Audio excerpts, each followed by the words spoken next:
ел алдында ұятқа қалған әлеуметтік желі қолданушылары жарыса жазып жатыр. Бұл жолы Алло әнінің орындаушылары фонограмманың кесірінен келеңсіздікке тап болған деседі.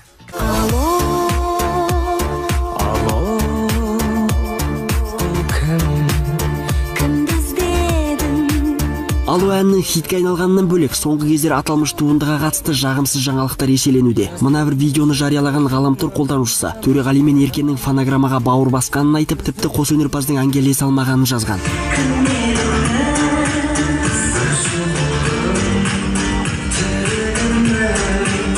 Бұл видеоны көргендер жарыса пікір жазып екі жаққа бөлінген, ал кейбір оқырмандар сәтті шыққан дуэттің бұлғылығын түсіне алмай әлек. Көре алмайтындардың істеген ісі шығар. Фанераға билеу керек еді айтқанша.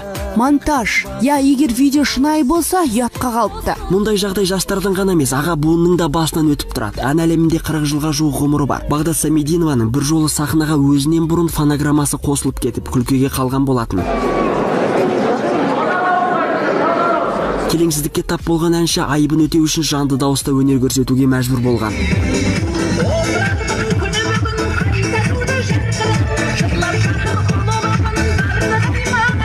Ал ресейлік Настя Каменских Астанаға келген ән сапарында қазақстандықтарды қыран топан күлкіге ғарық қылды. Күлегеш өнер иесі ән салып тұрып фонограммаға ілесе алмай қалған.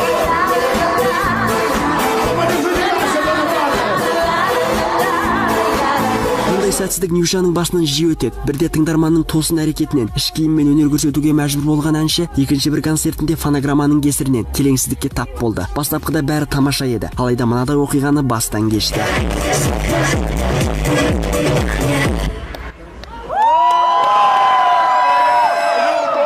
Серік Қазаязбаев, ревью жаңалықтары.